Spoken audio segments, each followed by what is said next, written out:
What's the best treatment for IBS, Crohn's, and colitis? So I was just like you. I was watching every single video on YouTube and I wasn't seeing very good results. But when I tried something called GNM, I gained like 30 pounds in 2 or 3 months and I was able to eat whatever I want and all my symptoms were gone. I want to show you how I did that. And, when I was first diagnosed with Crohn's, I went the diet route. I went, hey, it's a digestive issue. It has to deal with food, right? I'm going to try to find the best diet. I'm going to try to find the best nutrient dense foods and easiest to digest foods and eat those foods until I get better. Try different diets until I get better. And so the diet that I found that made the most sense was called the Weston A. Price diet, or an ancestral diet. Weston A. Price was a dentist in the 1930s, and all you had access to back then was like National Geographic, and he would open up National Geographic and he would go, wow, those guys have really nice teeth. I wonder what they're doing to have nice teeth. And so every summer he would visit a different part of the world and see what these primitive populations were doing that had such beautiful teeth. And they also had very good health as well. And they were eating the most nutrient-dense foods in their environment as possible. They ate a lot of organ meats. They ate starches with every single meal. They ate meat. They ate dairy. They ate seafood. And they ate seasonal vegetables. And they ate seasonal fruits.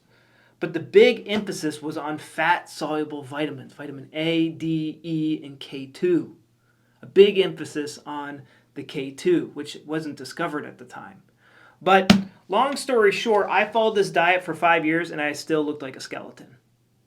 I used to go to the conferences that this diet hosts, and people were still in bad health and bad shape then. And I was like, man, what's going on? Like, I literally can't get more nutrients into my body. I literally can't make this food. The only way I can make this food easier to digest that I'm eating right now is if somebody eats it for me and like pukes it back up for me. That's the only way I can make this food easier to digest.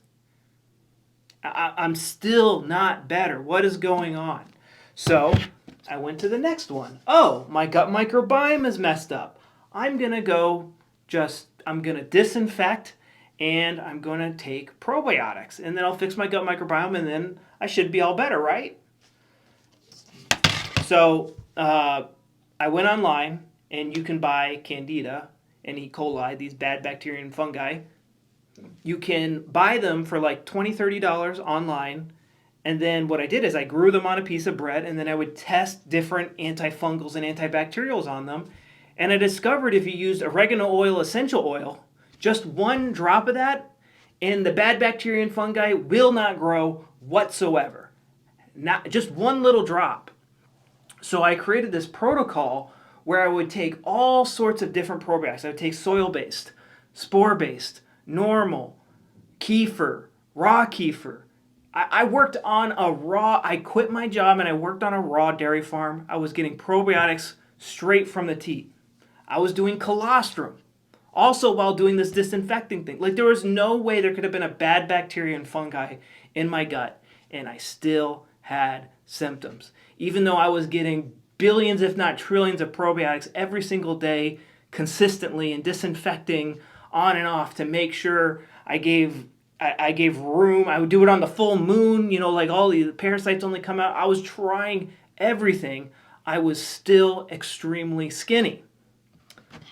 And then the next one was detox. Like, oh, there's too many toxins in me. Okay, I moved out into the country. There was no Wi-Fi signals and EMFs bombarding my body every day. I had a sauna in my house. I did saunas every day. I did insane liver detoxes, gallbladder detoxes. I did so many things. I did enemas, coffee enemas, you name it, I tried it. I did it for years. I was still super skinny. Meanwhile, the average person wasn't doing these crazy treatments, these intense treatments, and they were fine. What was going on? So I started to dig into the old literature. I'm like, wait a second. What did Dr. Crohn's, this is Dr. Crohn's book from, I think, the 1930s. And from the 1930s, this is 100 years ago now. And he said, I know the cause. When every time someone comes in with a flare, they've gone through a stressful event. They had a breakup. They failed their exams. They barely passed school. They lost the house. They couldn't afford the mortgage payments. They lost something stressful in the business happened. Something caught on fire. A breakup. Every single time someone showed up with a flare-up, something super stressful was happening. And that got me remembering, like, oh man, I remember my worst flare-up was with like a really bad breakup. And then I looked a little bit further, and there's lab studies where they just stress out rats and they come down with digestive issues. Then I found this book, which was really cool, where the people's colitis, their digestive issues were so bad, you could see their intestines were like coming out of their skin, like really gross. And so they would talk about the things that would make them angry. They'd be like, hey, tell me about your sister-in-law and how wonderful she is. And they'd be like, oh man, she's such a jerk. She always leaves the dishes out, da-da-da-da-da-da.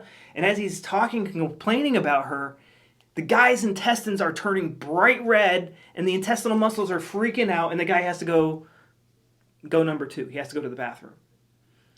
And then with other people, they would talk about something that made them fearful. Hey, I'm going to lose the house. I can't pay the mortgage. Oh my God, I'm so depressed. My dad made this house with his bare hands. The colon would turn black and blue. The muscles would stop moving and the person would become constipated. But when they talked about something that made the person happy or that was neutral, their intestines would go back to a normal pink color, a healthy color, and the intestinal muscles would go back to a healthy rhythm. So when I realized, it took me a while to first see that it was the anger in my life, putting my gut in and out of overdrive, that was causing my symptoms. But when I stopped blaming food, and when I started to figure out the things that were making me angry and making these situations in my life better, I put on 20, 30 pounds in about 2 or 3 months. And that's after 5 to 10 years of doing these things as best as I can. I had one person I was working with where they didn't eat for like a whole 2 weeks, and they got all their nutrients injected into them through an IV to let their digestive system rest and do that fast. He was still having symptoms while there was no food in his gut. But when we started to get that stress in his life under control, that's when he started to put on weight, and all food intolerances went away. Now, GNM stands for German New Medicine, and it's like this. It's kind of like Ayurvedic medicine. It's like a different way of looking at how the body works. And so, what I want to show you is in my webinar right here. It's free, and I show you everything that I did to get better and what my students did to get better. Or you could just watch my YouTube channel. I have a ton of free videos where I show you what I did to get better. These, when you go into when you look on YouTube, these are your treatment options. They fall under one of these categories. And I found the one that gives me that I've had the most success with is when we deal with the stress in our life that is putting our gut in and out of overdrive. And I'm not the only one saying that. I have multiple books saying that. There are old lab studies, current lab studies that all support this.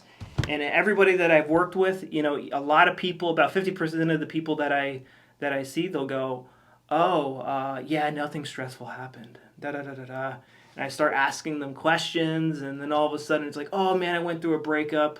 Oh no, my father left. My parents went through a divorce. And this is normal that this happens because the conscious mind suppresses this painful memory because it's so painful, and the conscious mind can't be thinking about it all the time. So what you need to do is go click on this ad, and it will take you straight to my webinar, and I'll show you everything that I did to get better, and that the people that I've worked with, what they did to get better. My name is Mike the Healy Gut Guy, and click that link.